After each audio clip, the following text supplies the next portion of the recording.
Well, thank you everyone, and welcome to an hour of mentorship. For this week 9, we had the Real Industry Challenge.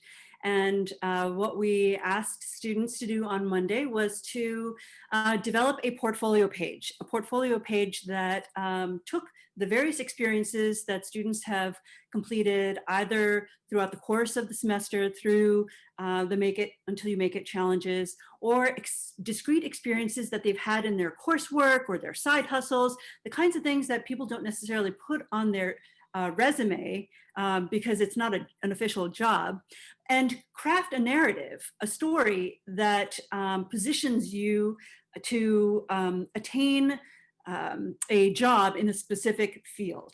And so we have 6 students at least who have created such portfolio pages, and the format that we're going to try this time around is to look at them one by one. So we'll look at an example and then send that example, that person off to a breakout room with a mentor. But before we do that, I want to make sure that we have enough mentors for this. So for today, we have Jihad, Ramsey, Matt, and is that true? The 3 of you, yes? Okay, so what we're going to do actually is we're going to go through all of them really quickly. I'm sorry, this is Matt. I do have to knock off about 3:50, so you have Okay. me to 3:50. Yeah. Awesome. Thanks for that heads up. What Yeah. we'll do actually then is we will go through each of them briefly, and then I will have each of the mentors go into a breakout room with 2 students.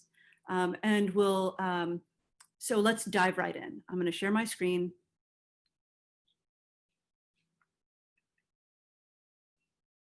Okay, terrific. So I'm going to start with the portfolio that Anya shared. And Anya, if you could take yourself off mute, welcome. Hello. Hello, how are you? Great. So Anya is new to our community. I believe, Anya, this is the first week that we've seen you. Is that true? Yeah, I went to one of the career events, but this is my first challenge. So glad that you joined us. And there'll be a number of additional events in the spring that we can work with you on. But let's start with you. And the reason I want to start with you is because you actually came to this challenge. You already had a website developed, right? It's actually quite a beautiful one that you've put a lot of thought into. And so I thought I'd pick on you first. Is that okay? Yeah. Okay, terrific. So Anya, can you share with the rest of the members on this Zoom, like in a 60-second pitch, what type of career you are trying to pursue? What would be your dream job, your next steps in terms of taking all your background and experience and applying it to that next step? Yeah. So for my undergrad and currently grad degree, I'm following mechanical engineering. And with both degrees in undergrad, I also completed a design minor. And currently my concentration is in product design. And while I've focused majorly on mechanical engineering, my real dream is to follow a design path. So I want to eventually work at a design studio to focus on ideation and prototyping for innovative products that aren't necessarily for mass manufacturing. Okay, terrific. And so as we look through your extensive academic background, we see a lot of engineering, a lot of technical capability, some digital competencies. And what I love is when you look at your portfolio site, it screams design. And when you actually look through some of your work, it just shows your photography in particular. It shows a keen eye for beauty, an appreciation for engineered products. This is what I take away from this, this site. And I would say that this site, although it doesn't get into specific projects that say, I have design expertise, and I've applied design to my engineering projects, it doesn't necessarily highlight those specific experiences as part of a portfolio. It does communicate a lot more than your website does. Sorry, your LinkedIn or your typical CV. I would love for the mentors to just offer up, additional words to, what do you think of the portfolio page, and based on what Anya said, her goals are.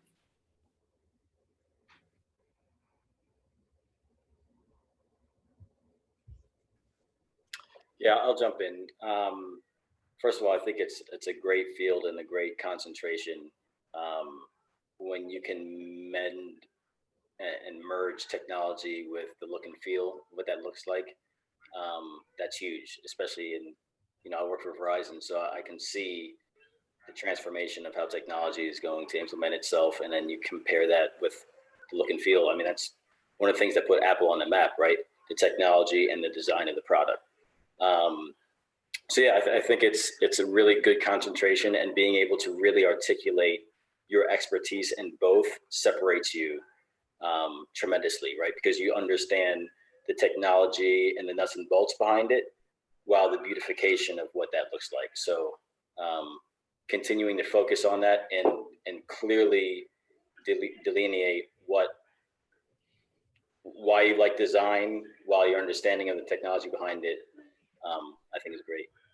Yep. Yeah, this is Matt. I'm going to piggyback on Ramsey a little bit. Also with Verizon, first of all, Anya, the pages look great. I mean, it looks professional.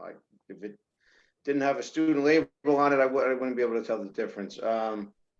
Innovation and design is huge right now in Verizon and telecom, and really across the board. I mean, we are opening up innovation centers all around the globe right now, where we are inviting private individuals, private firms to work with us for everything we can do with 5G, right? That's the big talk now. And, creating the new devices and creating the solutions of 5G, right? Where we have a lot of technical people, but we need the folks that, to Ramsey's point, can combine it, can bring more of a design feel to it. So you're definitely in a hot area in technology for sure. There's no doubt about it. So what I'd love is, oh my gosh, I'm hearing echo. Sorry about that. Okay, terrific. What I would love is when Anya is in a breakout session with a mentor, that she and her peers are asked, what specific experiences have you had that really illuminate your design abilities? What projects did you work on that required you to think about a problem and a solution and a technological solution? And how did you apply design to bring that to life? And if you were to write a paragraph on that, and even have a part of your site that said design experience, and show just like 3 of those highlights with a gorgeous photograph and a short paragraph, I think that front and center somewhere will help you land your a job and a set of experiences in your desired field. So I want you to think about that with your mentor. Okay, terrific. Moving on to the next one, and I'm cognizant that I'm gonna need to work at a faster clip here. Let's look at Raphael. Raphael, can you take yourself off mute? Yes, sure. Terrific. So we talked a little bit last week about what your desired dream job was. You have some extensive computing experiences, software, hardcore programming skills, and you want to land more. If I could actually if I recall correctly, you want to land more management consulting experiences, something that brings your technical management expertise to life. You've done some of that. You want to do more of it. And is that true? Yes, that's definitely true. So I'm a fourth year computer and communications engineer student, and I'm specializing in software engineering, but I'm not just interested by programming. I'm also interested in so many management courses like innovation, design thinking, and also strategy. And I believe that taking this specialization will enable me to develop my knowledge in the rising IT industry and how it interferes with other industries to provide solutions for worldwide sobering issues. And this is why I'm expanding my extracurricular activities in project management, innovation, and I'm planning to pursue after engineering school a master in management in a business school. And I would love to land jobs in technical consulting or even in management strategy consulting in the Okay, future. great. Now, in order to land that killer management program, like a graduate degree, be in a well-placed institution, and in order to get the best experiences, you're going to need to find a way to reframe how you were a remote intern at a startup company, your educational experience, and mostly the rest of these, there's a volunteer experience. And so I still see a lot of technical stuff here in the LinkedIn, but what I love is that your profile, and I feel like you do need to, visually there should be some kind of, visually there's something else that can be done here that, that makes this really come to life.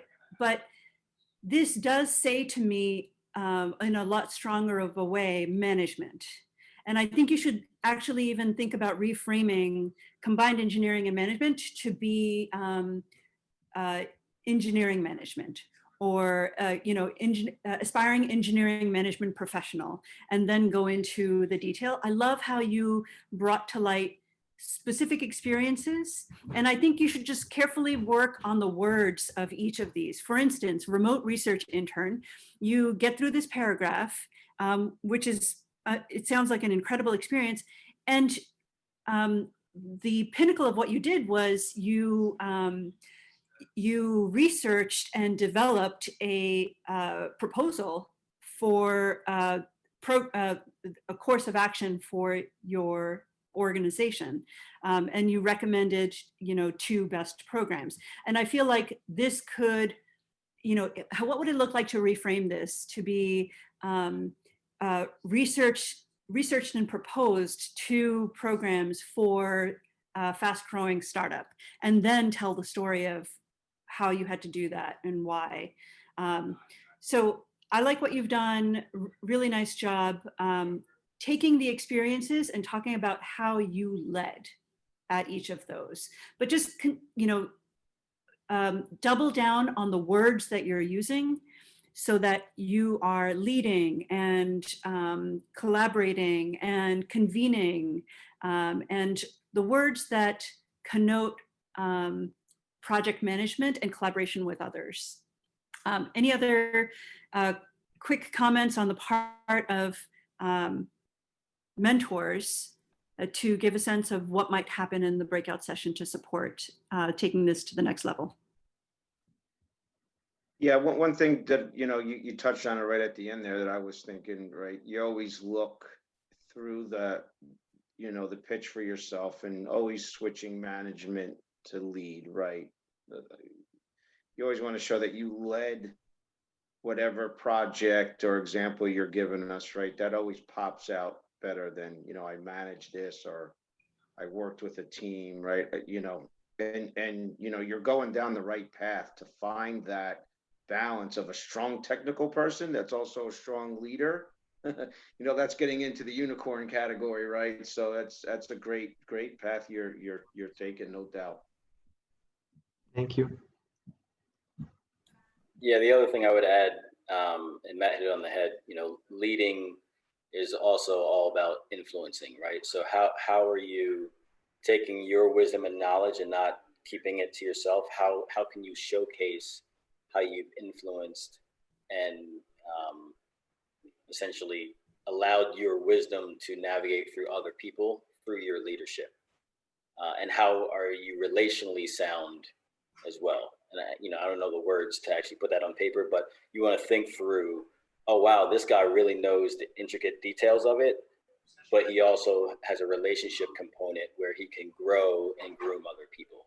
So those two things are, because listen, there's great leaders that know nothing. They just know how to motivate people. And then there's really technical people that have no relational background. It's just nuts and bolts. To combine those two, very powerful. I would love for in your mentoring session for you to talk about how you might have done that, and even just start wordsmithing. Like as you're thinking, jot down some ideas right now and run those by your mentors when you meet with them. Jihad, any final additional comments? No, I agree wholeheartedly with Matt and Ramsey. Definitely, one thing that came to my mind when you were giving feedback, Amira, was take the words that you use and put them into action words. So take the same ideas or concepts that you use, but like Amira mentioned, just put them into action. So you talk about, leading, I think motivating was another word you use. So just make sure those things that you use to describe the jobs that you did, just turn them into action words, and it grabs the attention of the reader of your website or resume much faster. Really great points. So action words like leading, inspiring, supported, mentored. So you're sort of like leading from behind and guiding and supporting, while also leading. One thing you want to be careful about is not, you don't want that manager to be like, oh, this guy, is he going to be okay starting from the bottom rung at our organization? Does he realize he's going to be an intern, or like he's not going to be leading from the get-go? So is he going to be able to follow? And so, it's a subtle thing, right? I led and I followed, I supported, I championed others' ideas. So being able to do both is such an important skill, something that Google writes about a lot and has been written about their hiring practices, how to lead when leadership is required and follow when following is required. Okay, going to share my screen again and show another example. And by the way, students, if you have comments for one another, please drop them in the chat window, be it encouragement, suggestions, any comments from one another. You all have a lot more information to add to the conversation. Rosie, we're going to turn to yours next. And if okay, I don't recall that you were part of the Monday session, but maybe you were. I can't remember exactly, but tell me again, what was your aspiration? Where do you want to take your career? Hi, I'm Rosie. I'm also in my 4th year of computer and communication engineering, but I'm majoring in telecommunication, not programming. I'm majoring in telecommunication. I am interested in working in telecommunications, but I'm more interested in finishing my PhD and teaching at a university level. Okay. So I didn't mention it in my website because I didn't know that I could be that frank, but I tried to just make it look a bit more like a teacher's would look, like I have a picture of myself and things like that, not an engineer's would look. So I don't know if it's what it's supposed to be. So, and you're currently getting your PhD? No, I'm in my 4th year of engineering. 4th year of undergraduate. Yes, but I'm planning on getting my PhD immediately after I finish. Okay, so what you need to portray then is a research interest and an academic interest that you're teaching or you're researching or you're supporting in the lab. That is what I would imagine a master's and PhD program would be looking for, is what have you published, what have you researched, how have you supported people in the lab. And you're right, when I saw your profile, I thought, first of all, wow, this is a really cool image of you on the side here. You're a very attractive individual, and I just love, sort of like your eyes and it pulls me in. But then when I sort of like looked at the content, the content to the right, aside from this very beginning part, which is a little bit more like personal, right? Personal in that it brings to life what you are, who you are and what your interests are.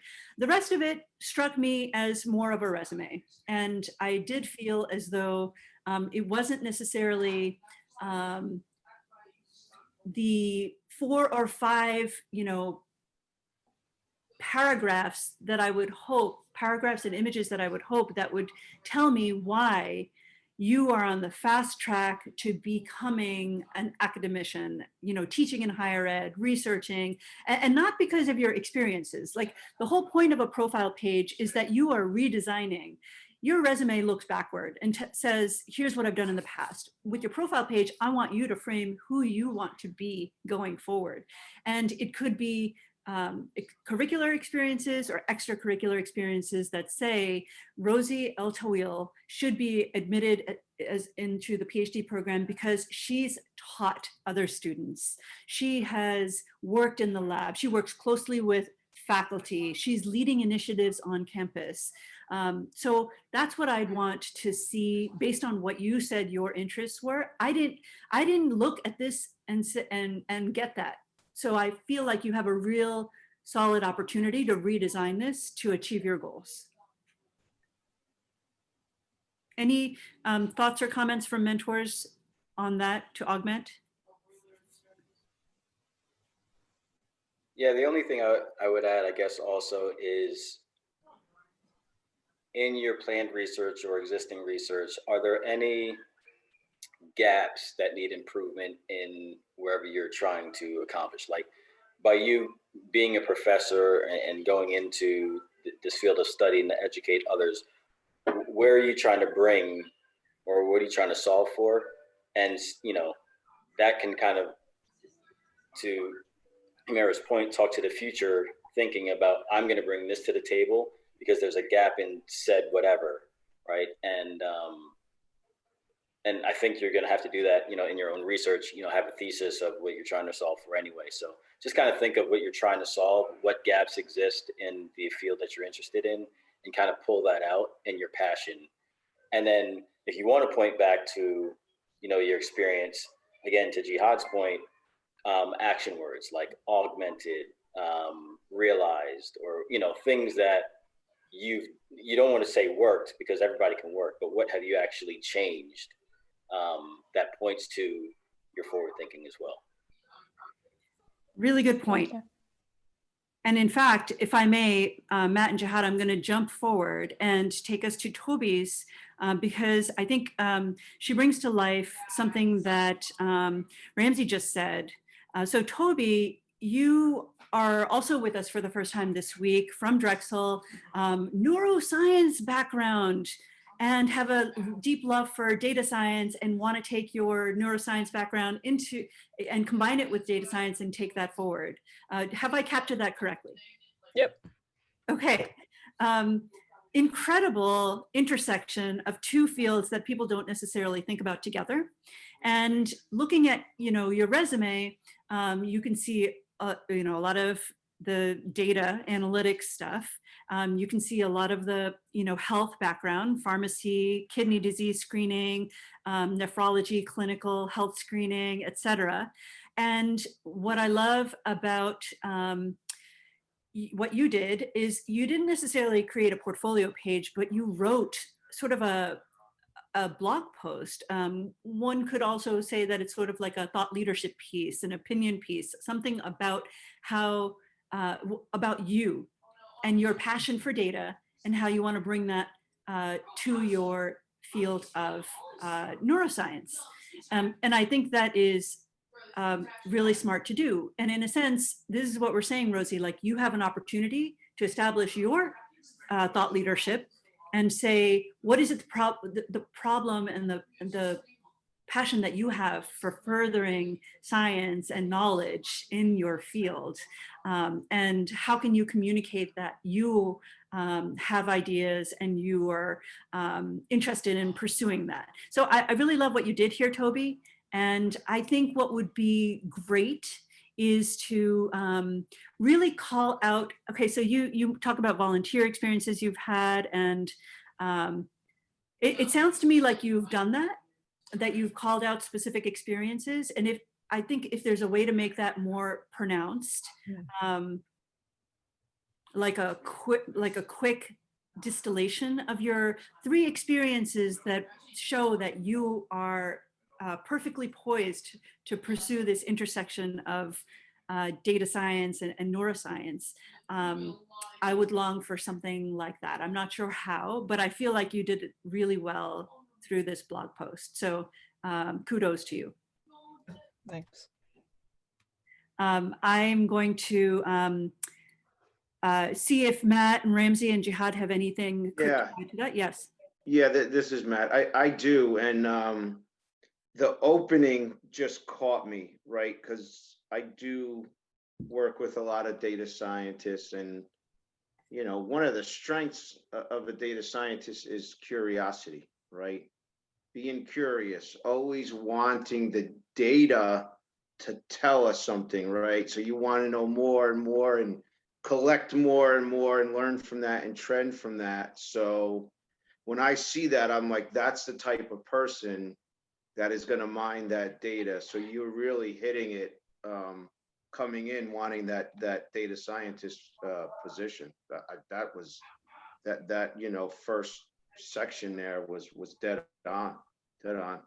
Yeah, nice. And so bringing it back to you, Rosie, I think you can do that too. I think there's a way that you can frame what your passion, your interest, and your pursuits are, what you're curious about, and what makes you poised to be the researcher and the academician, because your interests are in this, and you've got this technological background that can support you. So let's find a way to reframe you in that light. That's right. Curiosity is a huge buzzword now, guys. Big buzzword in corporations. Ask questions. It used to be, you know, oh my God, if I ask questions, I'm gonna, you know, look like I don't know what I'm talking about.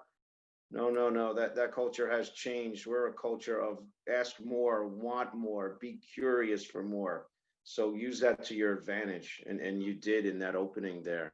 That was great. Excellent. Okay, sharing my screen again and taking us next to Shawshank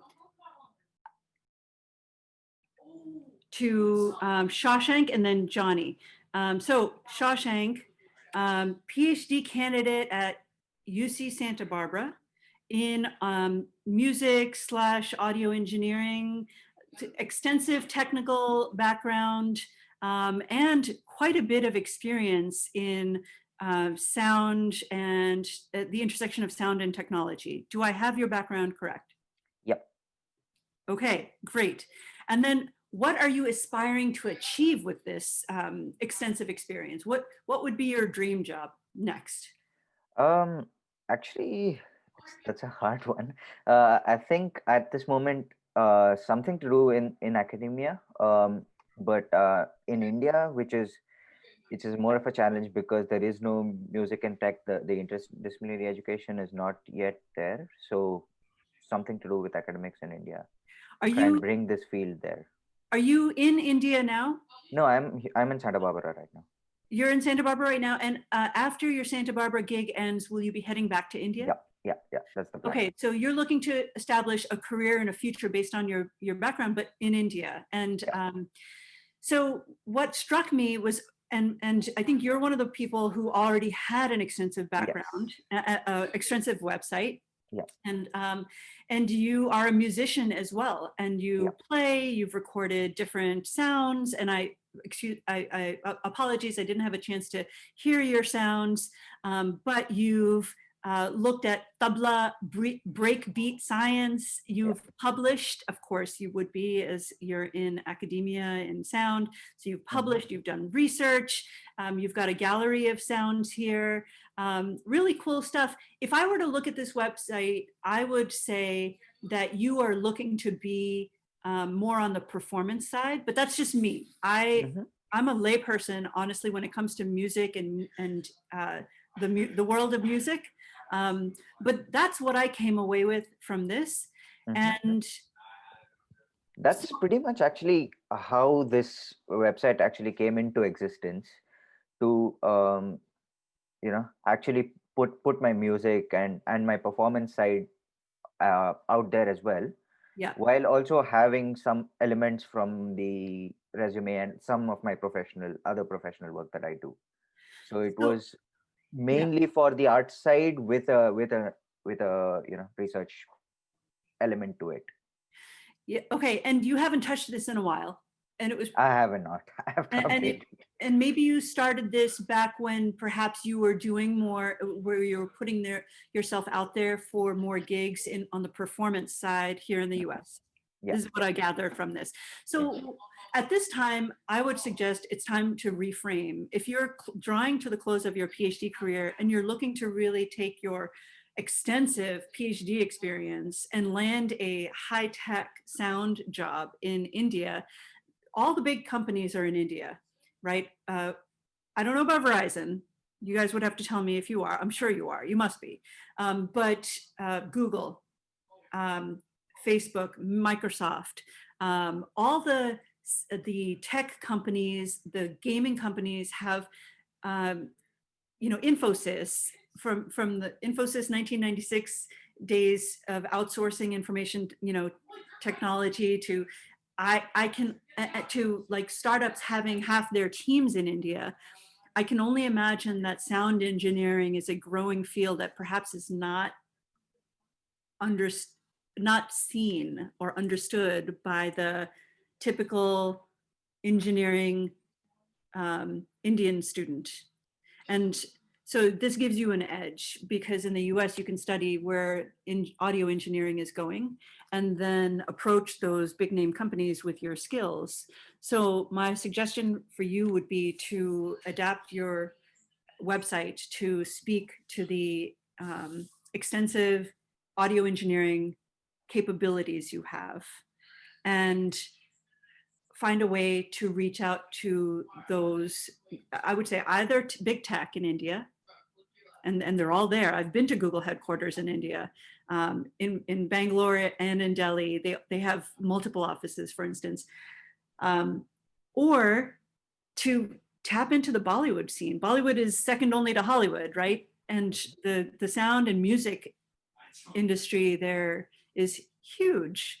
So I can't imagine that there wouldn't be a spot for a bright person like you. And so how do you reframe what you're saying today about yourself to land one or of two of those opportunities? That would be my advice.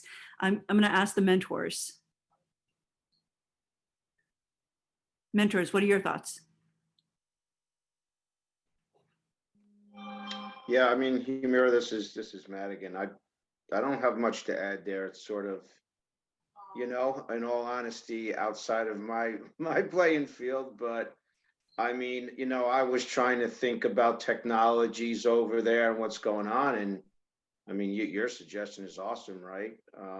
Bollywood, it's not just actors that are there. You have to have all of your sound systems and sound engineers and all that. I mean, it has to be, that was, yeah, right. Yeah. And in the world of audio engineering, I'm a newbie, but what I've learned is like that little Facebook Messenger sound is the #1, most listened to sound every day by most people across the globe, and that sound was invested in heavily. The Ardenwood, the new multi-billion-dollar studio that they built at Facebook corporate, was designed to invest in their sound engineering for all of their platforms, right? So every one of these tech platforms has sound engineering as an important tenet in their gaming or their user interface in some way. Every ding that you hear is deliberately designed and has to work on multiple platforms and has to sound consistent. And, I don't know anything about it except for what I've just told you. And in light of that being the case, it puts you far and above away, all other engineers in India when you return, if you're able to articulate that you understand this and that you studied it. So go understand it, go study it, go figure it out, have the side hustles and the projects that show that you get it, and then, bring that back and differentiate yourself from all the thousands, probably millions of engineers that already are in India. Thank you. You're welcome. I have one question. I think that might be relatable for Well, can everybody. we save it to the end because we have Okay, just sure. another, okay, great. And is Johnny Bean on the line? I don't think I saw his, okay. So we're not gonna share Johnny Beans, and does that bring me to everyone, Tara? Are we? I think so. Grace. Grace. Yeah. So Grace's link is, did I get Grace's link? Yeah, I'll send it to you. I'll send it in the chat again. Okay, so drop it in the in the chat window so everyone can see it. All right, Grace, take yourself off mute. Hi. You there? Hi, how's it going? Good. Terrific. So hold on one second. I'm trying to grab your LinkedIn. It doesn't help to just type in Grace in Google because there's like a gazillion Graces and that does not work. Here we are. All right. Sharing my screen, showing y'all Grace. So here's Grace. Grace, I love your LinkedIn profile. It's really evolved since I've last seen it. Very nice. Thank you. You're welcome. So to recap what I know about you, you have held on to your childhood dream of taking care of animals. You're kind of an introvert, but you love animals, and you are going to invest your life into taking care of animals, probably as a veterinarian or someone who takes their biology undergrad at Spelman and brings it to life, taking care of the animal species. Is that true? Yes. Yeah. Okay, great. Is there anything that I left out? Not really. No. Okay. All right. So this is the first time I'm seeing your portfolio page, and I know this whole Make It Till You Make It challenge is all about rapidly prototyping, and perfection is not what we aspire for, which is why we're critiquing and trying to make one another's profile pages better. So I'm going to just say what I think. This is the first time I'm seeing this. Grace, up front, I see that you love animals. You have your picture of a horse here. You're a first-year student in biology at Spelman. And I'm seeing a great timeline of all the things that you've done with animals. I think this is like one experience here that does not necessarily tell that story. Yeah. And one thing I would say is like, I might want like a reverse chronological view. But I also think that maybe a timeline isn't necessarily the way. Perhaps it's like a paragraph story about each of the experiences that like bring this to life. Show a photo of you at that zoo as a volunteer working with the animals and with, zoo patrons behind you. Show that job on the farm, which, by the way, this is like an amazing picture, but perhaps it's also a picture of you working, taking measurements and monitoring the health of an animal. So I would say that like this is an awesome beginning, and I would love to see like 3 short stories showing you in action in your animal care experiences. And maybe the girls, I mean, I know the value of Girl Scouts from the standpoint of like volunteerism and leadership. And we have to find a way to build that in. But I want to look at this page and have it tell me that you are destined to be a veterinarian, and that every one of your experiences is leading you down that path fast and furious. And I think you can do that based on the multiple experiences you've had to date. So I'm going to stop sharing there and see if my colleagues have any other comments to that. Yep, this is Matt. I'm just going to jump in real quick because I got to jump out. Yes. But yes, so the timeline, okay, just, you could get rid of the age, just turn it into experiences. And Yumira, I was thinking of it as you were talking. In each of those roles you had, tell us the paragraph, tell us the so what of it, right? What was the major value you took out of it? Like, tell me the so what was cool about that experience that if I'm a vet or I'm running a hospital, I see that you are all in it in those jobs, right? Yeah, really good points. Yeah, I mean, you don't look at a resume or a portfolio page and see age 4. And in fact, it says that you may be age 10 right now. So you don't want to say age. You want people to think that you're older than you are at this juncture. You're a first year, which is huge. They're your experiences. Forget about they're your experiences, right? So that's stick to that. Yep. You don't want the ageist thing to get at you. Like, what if this super awesome opportunity was available to you? You don't want them to be like, oh, is she old enough? You don't want them to even think about that. So awesome. Any other comments for Grace? Yeah, if I can build on what Matt said, I would definitely plug into the paragraph story format and almost, I mean, you're going to be caring for animals, make it a love story. Like throughout my experiences, make your passion like make the reader cry almost, right? Like this person is all in, and then maybe even highlight the gaps, like I mentioned before, of these, you know, I've seen animals that are malnourished. I've seen animals that aren't get the care that they need, and I need to bridge that gap. And so not only can I articulate my experience and how I learned about animals and therefore translates into my passion, but that's going to drive the fix. And you got to combine all that together and it'd be very, very powerful. And timelines can't really do that. Paragraphs, bullet points, specific experiences, that'll all draw that out. So beautifully said. Yeah, what is it that that you're going to invest your and make your life's mission to solving this problem? That, you know, that needs to come out somehow. Jihad, other comments to add to that? Yeah, I was actually just going to say much of what Matt and Ramsey already said, but yeah, I definitely agree. You don't need to include your age. Sometimes you don't want people to minimize, you know, your experience because you maybe had it earlier on than they think was applicable. So I wouldn't speak to age, but maybe just talk about your love for animals from a young age, which, you know, led you down the career path or, you know, the education path that you're pursuing now. And then the other thing was, I noticed on your page, you talk about what you want to do.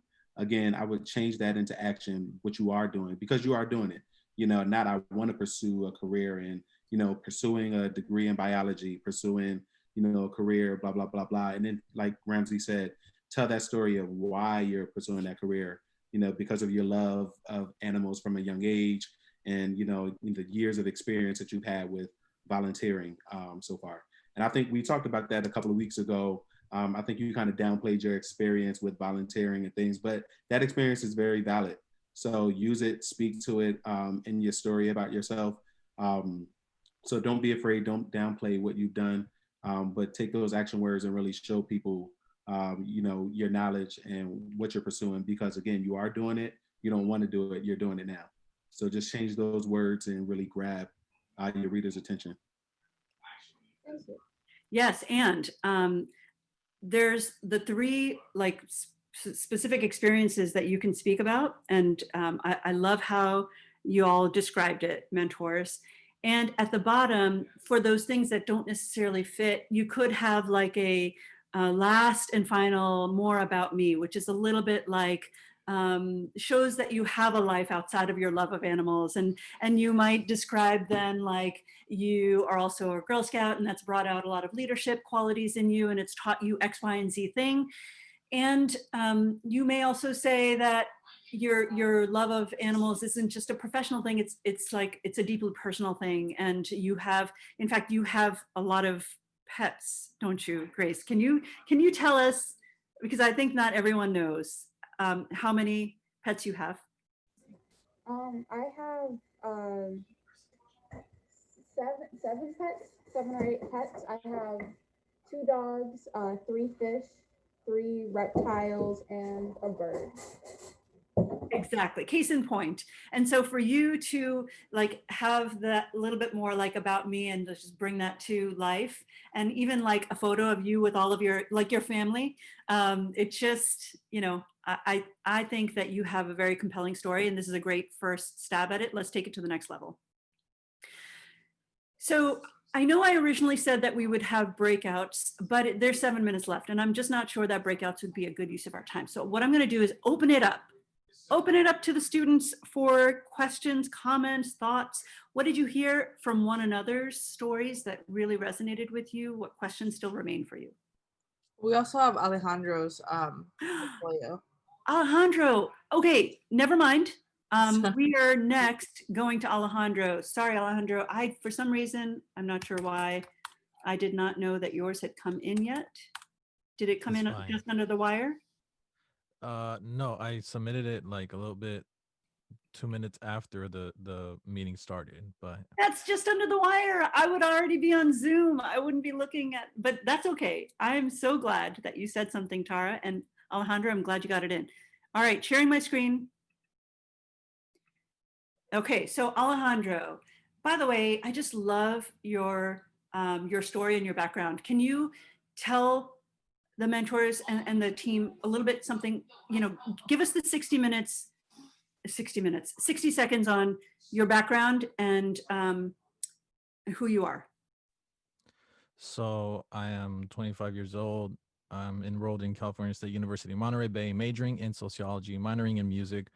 And the job that I wish to like achieve is music producer, but I also am looking into probably getting a job as also a professor, teaching Chicano studies and science and literature, because I feel like as a Mexican American slash Chicano, I want to help integrate um, my community into mainstream media in the US and politics as well. I want to see more Chicano leaders out there representing my community. So I'm doing whatever I can to influence more of my people to become leaders. I have to say, your podcast on racism for the Descript Challenge and your podcast for the Spotify Challenge about why you're majoring and what you're majoring in, it really just like captivated me. You have a visceral sense of what the Latino community is experiencing. You have an understanding of what's going on in terms of young people getting attracted to gangs, of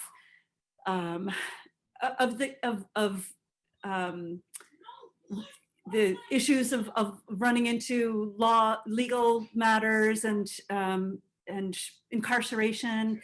And The high incarceration rates and high dropout rates for Latinos is just insane. Thank you. It is insane, and the fact that you get it, you're combining that with your love of music and reaching young people. I love what you're doing. Thank you. You're welcome. So here you are. Here's your portfolio page. This is the first time I'm seeing it. So you're combining your political awareness, your awareness of what's going on with Latino society, with being taking action and arts. Okay, so hold on, let me digest this for a minute.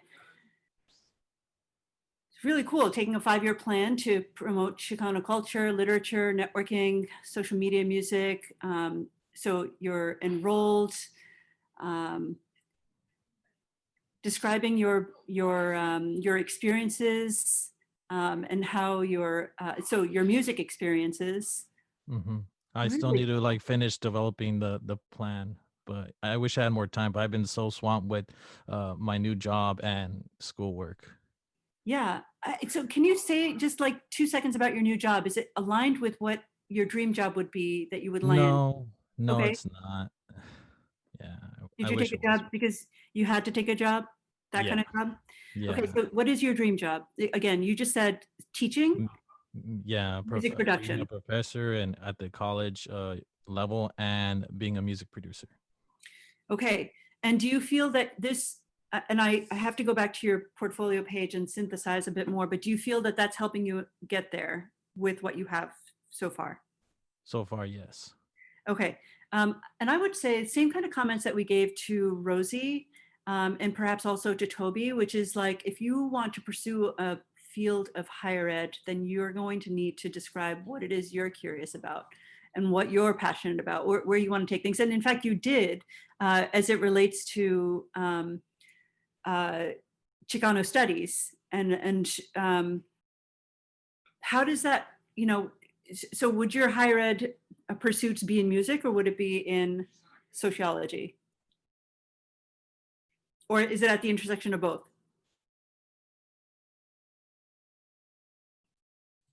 I'm sorry, my connection's a little bit really funky right now, so you got cut off. Tell me, if someone were to say, okay, you just got into a PhD program. What PhD program do you want to get into? What are you furthering your studies in? Chicano studies. Okay, great. And so the music would be sort of take a back seat? Would it be like or would you? Well, I wanna do like both. Like I Okay. wanna try being respected in the social sciences and also in the music industry. Awesome. So I'm going to open it up to comments from mentors. Hey, I'll jump in real quick because I too have to jump off for a 4 o'clock call. But I definitely, Alejandro, I'm always impressed with your presentations. I love creatives, and I love when people combine that with academia as well, and a purpose in life.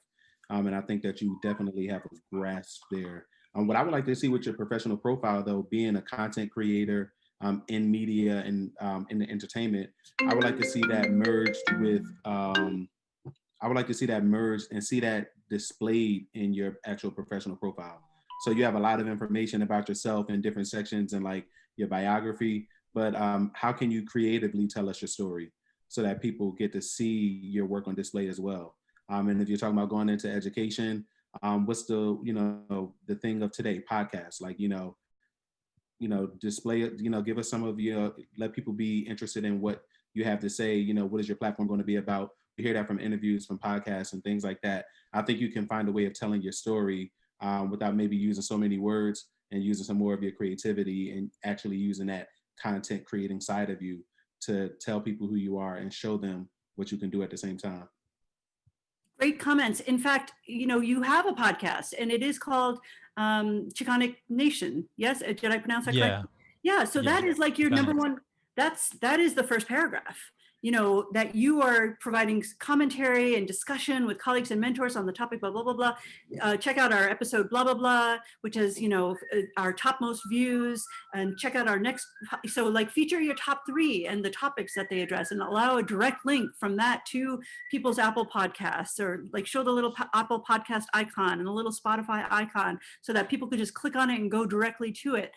So lift yourself up as the thought leader at the intersection of, Latino studies and music, and show, by way of the podcast, you did this. And then you have your music. And so you've got this awesome timeline process, but maybe instead it's like original music. And then it's like produced this, and there's the links directly to the sounds, or embed the SoundCloud sounds right into it. So under that music paragraph, there's like the 3 works that you did, and click here for more. And then, reflection. And, you have a super incredible background. So really bringing that to life, I love it. It's just this is like the thing that's gonna tug on people's heartstrings. So yeah, tell the story of how like that makes you the most powerful academic you can possibly be, is like all of this fuel that you have that comes out in these creative and artistic ways. Thank you for all the good feedback. One of the things I would add is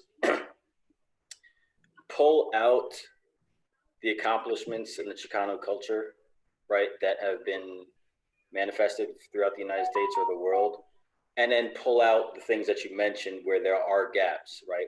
Why are there challenges that you're trying to focus? So it's not all negative, it's positive. And then to Jihad's point, figure out a way to portray that with a music background. It could be a presentation with your original music behind it.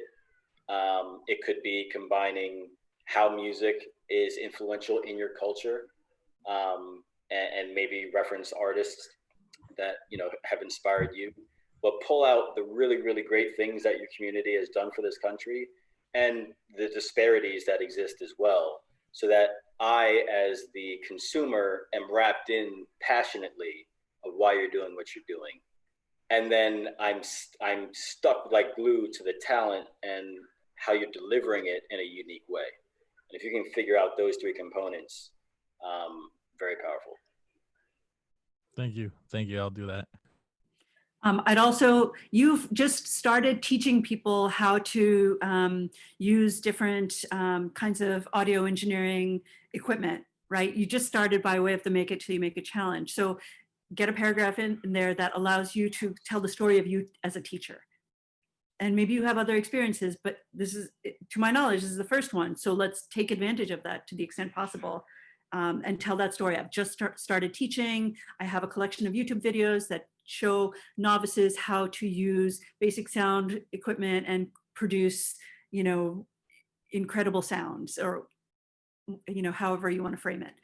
I think you're onto something here, and yeah, let's take it to the next level. Thank you all for the feedback. You're welcome. Well, we are at time. In fact, we're over time. We're 5 minutes over. I want to thank all of you for your hard work. I hope this was helpful, just hearing and seeing other people's profiles, their portfolios, and that it gave you more ideas for your own. Great job. This is just prototype 1.0. All right, definitely you got to take it to the next level. Do it while it's fresh. You know, take some time, jot it down over the weekend. It's so easy to let these things go, right? Because most of the world will only expect of you the basic bare minimum that other people put in, like the CV. And that resume is super important. It's the thing that will get you in the door and like have to withstand algorithms. But this is the thing that helps you frame your story, right? Helps you make sense of all the things that you have done in a different kind of way, combine it with your passion to say, this is what I'm going to do. This is what I am doing. So really lean into this. And please, when you have an updated version, send it our way. All right. We want each of you to be successful with this. So we'll continue to provide you advice on this, even beyond this challenge. Last thing I'll say is we are planning a kick-ass career day. And that is on December 4th. It's actually a couple of hours, and it's dedicated mentorship on all things that support your future, from the portfolio to the CV, to the specific job you want to land, to the mock interview, to the thoughtful questions you're going to present when that interviewer asks you, do you have any questions for me? You don't say, no, I don't have any questions. You say, yes, actually. And that question is going to reveal so much about who you are that they have no choice but to hire you. So we're going to do that on December 4th. Tara will be in touch with each one of you to secure your time so that she can handpick a mentor for you. And with that, we will be sending a follow-up email. Make sure you have Monday on your calendar, because the Monday challenge is the final one. And it has everything to do with our personal struggle, what was most hard this last semester, and that for which we are most grateful. Okay, this is the stuff that leaders are made of. So make sure you save some time for us on Monday, and we'll finish out the Make It Till You Make It challenge strong. All right, thank you, everyone. Thank you. It's great to see you. Thank you. Great job, guys. Thank you. You're welcome.